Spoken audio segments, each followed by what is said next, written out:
बिस्मिल्लाहिर्रहमानिर्रहीम अल्हम्दुलिल्लाहि रब्बिल आलमीन वस्सलातु वस्सलामु अला रसूलिहिल करीम व अला आलिहि व सहबिहि वसल्लम तस्लीमन कसीरन कसीरा अम्मा बाद।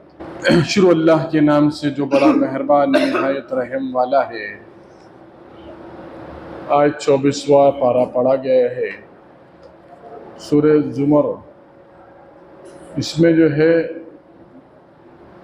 जो पढ़ी गई है तो बात चल रही है कि भाई अल्लाह रब्बुल इज़्ज़त फरमा रहे हैं कि यानी एक इंसान जो है अल्लाह रब्बुल इज़्ज़त के कब्ज़े में है, मौत अल्लाह के कब्ज़े में है। इंसान जो है मर जाता है तो उसको नींद से कि जो तुम नींद को देखो कि इंसान सोता है तो उसके बाद फ़ौरन उठ जाता है। अल्हम्दुलिल्लाहिल्लज़ी अहयाना बअदमा अमातना व इलैहिन नुशूर। हम पढ़ते हैं कि जो है तमाम तारीफ़ उस अल्लाह की है जिसने हमें ज़िंदा किया मौत के बाद और फिर हमें उसी की तरफ लौट कर जाता है। इंसान मौत को जो है गौर कर ले, मौत यानी नींद को, कि इसी से इंसान मरता है। बहुत से लोग सोते हैं, उठ नहीं पाते। तो यही आगे कहा जा रहा है कि जो है इंसान जो है या नींद ये अल्लाह की तरफ से है। इसी तरीके से मौत भी अल्लाह के कब्ज़े में है और अल्लाह रब्बुल इज़्ज़त यानी फ़रिश्तों को मुकर्रर कर रखा है और वो वक्त मुतय्यन है कि इंसान जो है कभी अपने वक्त के अलावा नहीं जा सकता, आगे पीछे नहीं हो सकता। अपने वक्त से एक सेकंड आगे एक सेकंड पीछे नहीं हो सकता। जब उसका मौत का वक्त आएगा तो एकदम से मौत उसको आकर दबोच लेगी। चाहे बूढ़ा हो, जवान हो, बच्चा हो, मौत का वक्त कोई फिक्स नहीं है, उसके लिए उम्र ख़ास नहीं है कि जब भी जो है मौत का फरिश्ता आएगा तो कहा कि जो है फ़ौरन जो है उसको आकर दबोच लेगी और उसका जो है यानी वही उसका जो इंतकाल हो जाएगा और वो यानी आलम जो है बरज़ख में पहुँचा, आलम बरज़ख में पहुँचा। ये तीन आलम, पांच आलम है। एक तो आलम जो है आलम अरवाह, जहाँ पे सबकी रूहें कहती है और वहाँ से अल्लाह रब्बुल इज़्ज़त जैसा जैसा जो है जिसका जब वक्त मुख्तय्यन है उसमें दुनिया में भेज रहे। तो एक तो आलम अरवाह है, एक आलम बतन है यानी माँ का पेट, वो भी एक आलम है। फिर एक आलम दुनिया है। तो आलम दुनिया का दारोमदार सब पर है, आगे के आलम पर है। फिर उसके बाद आलम बरज़ख है, उसके बाद आलम आखिरत है। तो आलम बरज़ख वो जो है क्या है, यानी कब्र का आलम, कब्र के अंदर एक मुद्दत तक रहना है। लेकिन इन सब का दारोमदार इंसान की ज़िंदगी पर है, दुनिया की ज़िंदगी पर है। यानी दुनिया में जैसे काम करेगा, दुनिया में से जैसे जो है बीज बोएगा, जिस तरीके से मेहनत करेगा, अब ऐसी ही काश्तकारी, ऐसे ही जो है उसका फल मिलेगा आलम बरज़ख में, आलम आखिरत में। इसलिए हज़रत अबू बकर सिद्दीक़ रज़ी अल्लाह ताला जब कब्र का नाम आता था रोते थे। लोग कहते हैं आप जहन्नम से नहीं रोते, आप कब्र से रोते। कब्र पहली मंजिल है, अगर ये पार हो गई सारा रास्ता आसान हो। तो इसीलिए जो है इसके आगे जो है यानी जिक्र किया जा रहा है यानी बंदों को यानी मायूसी अपने यानी मायूसी को बताया जा रहा है कि मायूस नहीं होना चाहिए। इंसान जितना भी परेशान हो, जितनी भी टेंशन हो, अगर आप दुनिया को देख लेंगे कि इंसान जहाँ बहुत ज़्यादा टेंशन होती है, मायूसी होती है, तो ज़्यादा से ज़्यादा खुदकशी कर लेता है और क्या करता है, या अपने आप को हलाक कर देता है, छलांग लगा देता है ऊपर से। आप देखिएगा कि बड़े बड़े लोग जो है सारे सुकून, सारा इत्मीनान मिल गया, अब आखिर में क्या करेगा, आप कहीं सुकून नहीं मिल रहा तो आप खुदकुशी कर रहा है। यानी सब कुछ है कि माल है, दौलत है, सब कुछ है, लेकिन आगे की खुशी के लिए कोई चीज़ नहीं मिल रही। अब टेंशन पैदा हो गई तो कहा कि हम अपनी जान को दे दें। लेकिन कहा कि अगर टेंशन है, कुछ भी है, कि अपने दिलों पे बोझ मत डालो। या इबादियल्लज़ीना अस्रफ़ू अला अनफुसिहिम ला तक़नतू मिन रहमतिल्लाह, अल्लाह की ज़ात से नाउम्मीद मत। कि इंसान जब अल्लाह की ज़ात से नाउम्मीद नहीं होता है तो फिर जो है मायूसी अल्लाह को पसंद नहीं, और मायूस नहीं होना चाहिए, क्योंकि अल्लाह रब्बुल इज़्ज़त जो है तमाम गुनाहों को माफ़ करने वाला है। यानी जब इंसान जो है तौबा करता है, सच्ची तौबा करता है, अल्लाह के सामने गिड़गिड़ाता है और मांगता है कि इंसान ने गुनाह किया, अब एहसास हुआ, तो कहा मायूस होने की ज़रूरत नहीं है, बस इस्तिग़फ़ार करे, अल्लाह से तौबा करे और उसके बाद जो है यानी दिलों पर बोझ न डाले। अगर जो है सच्ची तौबा होगी तो अल्लाह उसकी मग़फ़िरत फरमा देकर कहा यग़फ़िरुद्दुनूब जमीआ, तमाम गुनाहों को अल्लाह माफ़ फरमा देगा। इन्नहु हुवल गफ़ूरुर रहीम, और वो तो बहुत ज़्यादा मग़फ़िरत करने वाला है, बहुत ज़्यादा मग़फ़िरत करने वाला। कौन? अल्लाह, ज़्यादा मग़फ़िरत करने वाला, ज़्यादा चाहने वाला। और इसी से एक सहाबी, एक जो है ताबई थे, तो उन्होंने जब जो है इस्लाम लाए, ये वहशी बिन हर्ब जानते होंगे आप लोग, बल्कि सहाबी हैं जिन्होंने हज़रत अली रज़ी अल्लाह ताला अन्हु का कत्ल किया। लेकिन जब कत्ल करने के बाद फ़तेह मक्का में आपने दावत दी अल्लाह के रसूल सल्लल्लाहु अलैहि वसल्लम, या अली रज़ी अल्लाह ताला कर हज़रत हमज़ा रज़ी अल्लाह ताला अन्हु को कत्ल किया और सीने को चाक किया और उसके बाद दिल निकाला, उसको चबाया, हिंदा ने चबाया उसको। तो वहशी बिन हर्ब जो है हज़रत हमज़ा रज़ी अल्लाह ताला अन्हु को कत्ल करने वाले, अल्लाह के रसूल सल्लल्लाहु अलैहि वसल्लम उनके पास कासिद भेज रहे। आज कहते हैं कि भाई मेरा भाई मेरा दुश्मन बना हुआ है और मेरे घर वाले मेरे दुश्मन बने हुए हैं, मेरे चचा मेरे दुश्मन बने हुए हैं। अल्लाह के रसूल सल्लल्लाहु अलैहि वसल्लम के चहीते चचा को कत्ल करने वाला अल्लाह के रसूल सल्लल्लाहु अलैहि वसल्लम भेज रहे हैं कि भाई जाओ और वहशी बिन हर्ब को दावत देकर आओ। तो वहशी बिन हर्ब के बाद जब दावत पहुंची तो कहने लगे कि यार कैसा बड़ा दिल है इस बंदे का कि इसके चहीते चचा को मैंने कत्ल किया।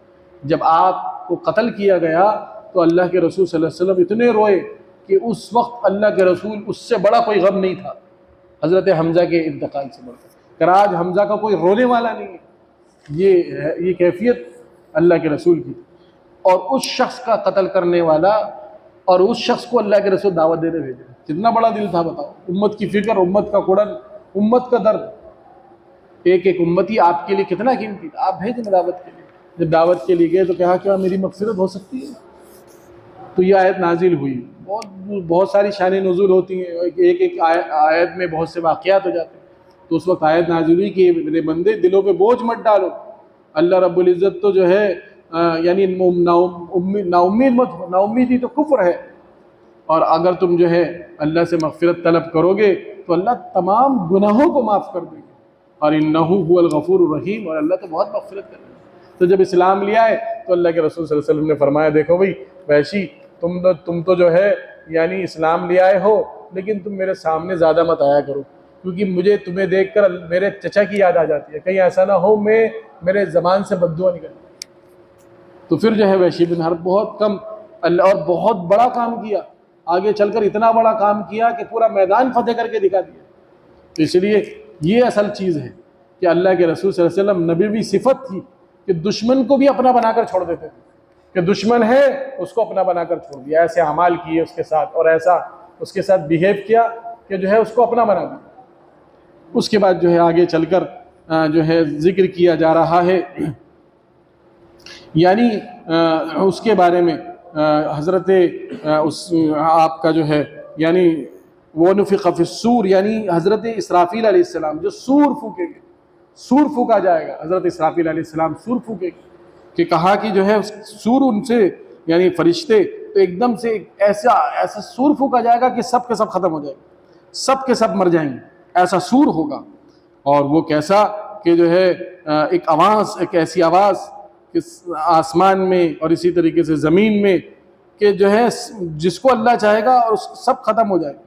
तो ये क्या है कि दूसरे जब सूर फूका जाएगा तो सब के सब उठ जाएंगे और एक दूसरे को मरे यानी जो है वो देखेंगे। तो ये जो है हज़रत इसराफ़ील अलैहिस्सलाम का काम ये है कि सूर को यूँ लिए बैठे हुए, जिस तरीके से आपने देखा होगा वो शंख होता है बजाते हैं दूसरे मज़ाहिब में, इसी तरीके से एक सूर की शक्ल है और वो यूँ लेके खड़े हैं। अल्लाह का हुक्म जैसे ही होगा तो उसको बजाना शुरू कर देंगे, उसको बजाते ही क़यामत का मंजर शुरू हो जाएगा। जब एक मरतबा बजाया जाएगा तो सब के सब मर जाएंगे और जब दूसरी मरतबा बजाया जाएगा सब उठ जाएंगे। तो वही जो है यहाँ पर उसी को बताया जा रहा है। फिर आगे जो है यानी जहन्नम में बताया जा रहा है कि जहन्नम में जिस तरीके से कुफ़ार यानी वो उस मंज़र को देखेंगे, यानी जहन्नम के मंज़र को उनके सामने सब दिखाया जाएगा और जहन्नम में कुफ़ार को यानी जो है सब कुछ जो है दिखाया जाएगा। और वो जो है यानी जो है वो इस चीज़ की तमन्ना करेंगे कि काश जो है हम सब अल्लाह की बात को मान लें। और जो है यानी उनको जहन्नम में जब डाला जाएगा तो उसके लिए यानी जो है वो सोचेंगे कि काश हम बात मान लेते और मान लेते तो आज हमारे लिए जो है सारे दरवाजे खुल जाते और फिर अल्लाह के रसूल सल्लल्लाहु अलैहि वसल्लम का मुती और फरमाबरदार बन जाते और अल्लाह फिर जो है जन्नत वाला बना देते। तो ये कौन ये यानी जो है वो उम्मीद करेंगे, तमन्ना ही करेंगे। उसके बाद जो है आगे सूरतुल मोमिनून, और ये जो है फ़िरौन की कौम में एक शख्स था, उसका नाम मोमिन था, उसका जिक्र है कि उसकी वजह से इस सूरत में इसके सूरत का नाम मोमिनून रखा गया है। और इस सूरत की जो है बहुत सी खुसूसियात हैं। इसमें जो है अल्लाह की वहदानियत बयान की जा रही है।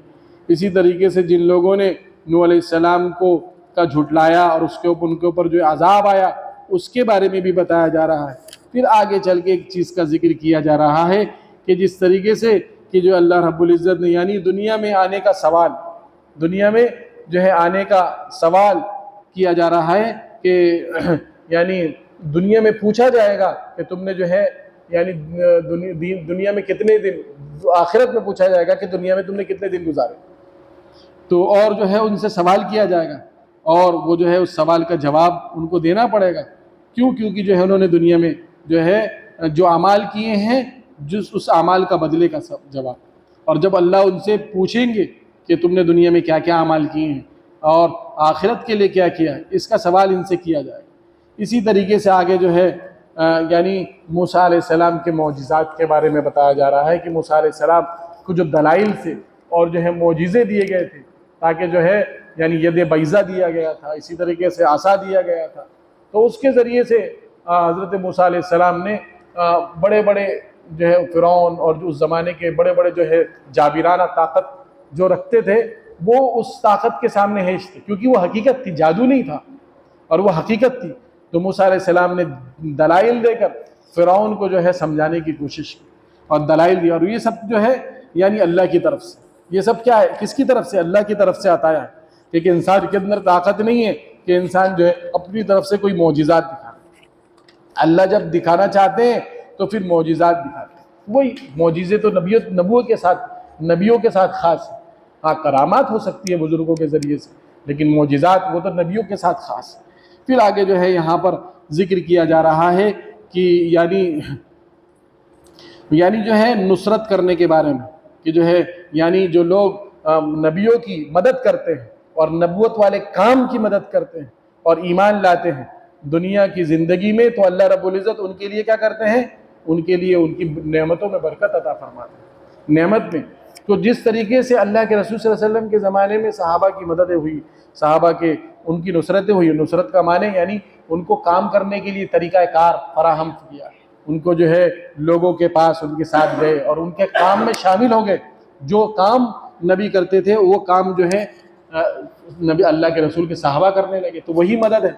तो कहा जब लोग दुनिया में ये काम किया तो अल्लाह रब्बुल इज़्ज़त ने उनके ज़रिए से माल दिया। कहने लगे, सहाबा ने कहा कि जब हमने दावत की मेहनत की और अल्लाह के रसूल सल्लल्लाहु अलैहि वसल्लम वाली मेहनत की तो फिर हमारे पास ख़जानों के ढेर लग गए कि इतना ख़जाना आया कि अगर हमारी 7 पुश्तें अगर कमाती तो इतना ख़जाना हमारे पास नहीं आता।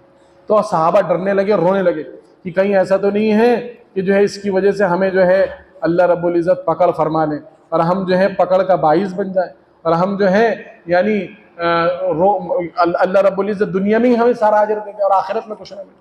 उसके बाद जो है सूरह हामीन सजदा, जहाँ पर सजदे की बात हुई, वहाँ पर जो है अबुल वलीद उतबा के बारे में आता है। उसने जब देखा अल्लाह के रसूल सल्लल्लाहु अलैहि वसल्लम बहुत ज़्यादा लोगों को दावत दे रहे हैं, ये कर रहे हैं और इनके लोग बढ़ते चले जा रहे हैं, तो ये अल्लाह के रसूल सल्लल्लाहु अलैहि वसल्लम के पास आए और कहने लगे कि भाई हम आपको 4 पेशकश कर रहे हैं, आप जो है ये काम कर लीजिए। तो और ये काम छोड़ दीजिए, आप ये जो मेहनत कर रहे हैं छोड़ दीजिए। अगर आपको जो है माल चाहिए तो हम माल देंगे। हम ऐसा करते हैं कि सबका पास जितने सरदार हैं, सरदारों के पास जितना माल है सारा आधा माल आपको दे देंगे और आप पूरे मदीना मुनव्वरा के, क्या पूरे मक्का मुकर्रमा में जज़ीरतुल अरब के सबसे बड़े मालदार हो जाएंगे। हम सब जितने कबीले हैं पूरे अरब में सबको दावत देंगे और कहेंगे कि अपना आधा खजाना इनको दे दो। नंबर 1 कहा कि हम आपको माल देते हैं। अगर आप सरदारी चाहते हैं तो हम अपनी सरदारी का झंडा आपके घर के सामने डाल देंगे और आप सबसे बड़े सरदार हो जाएंगे। आप बादशाहत चाहते हैं, बादशाहत दे देंगे। तीसरी चीज़ फरमाई, अगर आप जो है बादशाहत नहीं चाहते और माल नहीं चाहते तो आपको अगर लड़कियों की चाहत है तो आप किसी के ऊपर हाथ रखिए, जितने को रखिए सब अपनी बीवी बना लीजिए। सेक्सुअल पर्पस के लिए आप जितने को चाहे अपनी बीवी बना सकते हैं, लोंडियाँ बना सकते हैं, आपको जितने चाहिए ले लो। फिर कहा चौथी चीज़, अगर आप बीमार हैं, अगर आपका मेंटलिटी जो है कोई डिस्टर्ब है तो हम आपका इलाज कराएंगे, मेडिकल पूरा जो है सपोर्ट करेंगे। तो अल्लाह के रसूल सल्लल्लाहु अलैहि वसल्लम ने कहा कि अगर मेरे एक हाथ में सूरज रख दिया जाए और एक हाथ में चांद रख दिया जाए फिर भी जो है मैं इस काम से पीछे नहीं हटूँगा। तो ये चीज़ थी, मैं इस काम से पीछे नहीं हटूँगा। अगर मेरे एक हाथ में सूरज रख दिया जाए, मेरे एक हाथ में चांद रख दिया, क्यों? क्योंकि नबवी मिजाज और नबूवत की मेहनत सबसे आला, तो इसलिए इंसान को भी दीन की मेहनत को भी सबसे आला समझना चाहिए। उसके मुकाबले में माल दौलत हर चीज़ जो है उसकी कोई हैसियत नहीं। कि बताओ आपके पास ऑप्शन थे, आपने कहा मुझे एक हाथ में, आपने उनसे कहा कि अगर मेरे एक हाथ में सूरज रख दिया जाए, एक हाथ में चांद रख दिया जाए। फिर उसके बाद जो है आप अलैहिस्सलाम ने कुरान की आयत शुरू की और पढ़ते गए सूरह ताहा की शायद आयत है, और जैसे ही जहन्नम और अज़ाब हुआ उसने मुंह पर हाथ रख दिया कि अब आप एक लफ्ज नहीं पढ़ेंगे, अगर आप पढ़ेंगे तो मैं जो है मेरा दिल फट जाएगा। तो ये कैफियत पैदा हो, ये किस बात पर? कि नबी जो है नबीयत की शान थी, किसी चीज़ से मुतासर नहीं होते थे। फिर आगे जो है जिक्र किया गया कि या इन्नल्लज़ीना आमनू क़ालू रब्बुनल्लाह सुम्मा इस्तक़ामू ततनज़्ज़लु अलैहिमुल मलाइका। ये बहुत मरकज़ी मौजू है इस पारे का, पूरे के पारे का, कि जो है जब इंसान जो है अल्लाह पर ईमान लाता है और कहता है मेरा रब अल्लाह है, उसका यकीन कामिल हो जाता है और यकीन मुकम्मल हो जाता है और उसका ताल्लुक अल्लाह से बिल्कुल जुड़ जाता है। वो किसी की परवाह नहीं करता, उसके सामने सिर्फ अल्लाह का अहकामात होते हैं और किसी की परवाह नहीं करता, किसी को जो है चूँ चरा से जो है वो घबराता नहीं है। तुम मस्तकामो कहा कि उसके ऊपर हालात आएंगे, परेशानी आएंगी, ताकि जो है तो उसको चाहिए कि वो इस्तिकामत के साथ खड़ा रहे। वो इस्तिकामत के साथ माल की कमी आएगी, परेशानी आएंगी और जो है परेशान हाल होगा, बीमारियां भी आ सकती हैं, लोग बुरा भला भी कह सकते हैं। अब इसको जमना है, तुम मस्तकामो, जैसे ही वो जमेगा आगे फरमाया ततनज़्ज़लु अलैहिमुल मलाइका, फरिश्तों का नुज़ूल होगा, फरिश्ते नाजिल होंगे और इसको जन्नत की बशारत दे। अल्लाह तख़ाफ़ू, और कहेंगे डरने की ज़रूरत नहीं, वला तहज़नु, टेंशन लेने की ज़रूरत नहीं, वला तख़ाफ़ू वला तहज़नु व अंतुमुल अअलौना इन कुंतुम मुमिनीन। कहीं तो ये कहा, और यहाँ क्या कि जो है यहाँ पर क्या फरमाए, तुम मस्तकामू ततनज़्ज़लु अलैहिमुल मलाइका अल्ला तख़ाफ़ू वला तहज़नु व अबशिरू बिल जन्नह, जन्नत की बशारत, व अबशिरू बिल जन्नति अल्लती कुंतुम तुअदून, तुम जब जन्नत की बशारत दी जाती है। और फौरन उस आयत के आखिर में जैसी वो आयत खत्म हुई, अब दावत का खासा बता जा रहा है। उससे बेहतर किसकी बात हो सकती है जो अल्लाह के बंदों को अल्लाह की तरफ बुलाए। देखो कितनी बड़ी बात है। वहाँ तो कहा पहले कुर्बानी बता दी कि इस पर कुर्बानी पे ये मिलेगा और कुर्बानी पे जमना पड़ेगा, और अल्लाह के अहकामात, अल्लाह के हज़रत अबू बकर सिद्दीक़ रज़ी अल्लाह तआला अन्हु से परेशानी क्या थी कि आप ज़ोर से कुरान नहीं पढ़ेंगे, बस आप कुरान पढ़ते हैं हमारी घर की औरतें इस्लाम कबूल करना शुरू कर देती हैं। कहते हैं आप कुरान जोर से नहीं पढ़ेंगे। मसला क्या था? मसला जो है आज पूरी दुनिया का बातिल यही तो चाहता है कि अजान बंद हो जाए। क्यों बंद हो जाए? क्योंकि जो है अगर आप जोर से पढ़ेंगे, आप अपना अपना अकेले में पढ़िए, आप दिखाइए मत ना ये जुम्मे की नमाज, आप ईद की नमाज दिखाइए मत ना, आप घर में नमाज पढ़िए, आप दूसरे दर्जे के श्रेणी के जो है आप जो है वो सिटीजन बन जाइए, ये हमें मंजूर है। आप अपनी इबादत करिए, खूब नमाज पढ़िए, खूब तिलावत करिए, लेकिन आप निज़ाम की बात मत करिए। आप जो है आप निज़ाम की बात मत करिए। आप जो है जोर से कलमे का विर्द जोर से मत करिए। आप जो है लोगों को कलमे की दावत मत दीजिए। आप जोर से अजान मत पढ़िए, ताकि जो है अजान से हमारा दिल दहलता है, हमारा दिल जो है घबराता है, बल्कि घबराता नहीं है बल्कि असलियत की तरफ जाता है। क्योंकि इंसान पैदा होता है फितरत इस्लाम पर। जब वो ऐसी कुरान की आयतों को सुनता है तो उसका दिल मसहूर हो जाता है, चाहे वो उसको तर्जुमा ना आता हो, चाहे उसको तर्जुमा ना जानता हो। आप किसी गैर को आप अंदाज़ा करिए, किसी गैर मुस्लिम को आप बिठाइए और कहिए कि आपको 10 मिनट कुरान की आयत को सुनना, आप किसी बेहतरीन कारी की आवाज़ को सुनेंगे, आप देखिए वो मुतासिर होगा, उसका दिल मुतमईन होगा, दिल मुतासिर होगा। तो कहा उसके आगे फरमाया कि वमन अहसनु क़ौलन मिम्मन दआ, उससे बेहतर किसकी बात हो सकती है जो अल्लाह के बंदों को अल्लाह की तरफ व अमिल सालिहा, और नेक अमल भी करे और कहे मैं मुसलमान हूँ। मैं क्या है फ़ख्र के साथ, प्राउड के साथ कहे मैं मुसलमान हूँ। क्यों? क्योंकि अमल करता है, अल्लाह का बंदा है, नबी के तरीके पर चलता है और इस बात का गर्व भी हो कि हाँ मैं मुसलमान हूँ, अल्लाह ने मुझे हिदायत दी, अल्लाह मुझे सीधा रास्ता चुनने का इंतखाब करने का मौका दिया है, मुझे सीधा रास्ता दिया, उसके लिए शुक्रिया अदा करना चाहिए। इसलिए बुजुर्ग और दोस्तों बहुत ज़रूरी है कि इंसान को अपने अल्लाह से ताल्लुक़ बनाने के लिए उसकी दावत दी जाए और उसके लिए जो है राय अमल तैयार किया जाए और उसके लिए जो है जो भी परेशानियाँ और हाल है उस पर सब्र और इस्तिकामत के साथ जमा जाए। अल्लाह अमल की तौफीक अता फरमाए। व आखिर दावाना अनिल हम्दुलिल्लाहि रब्बिल आलमीन।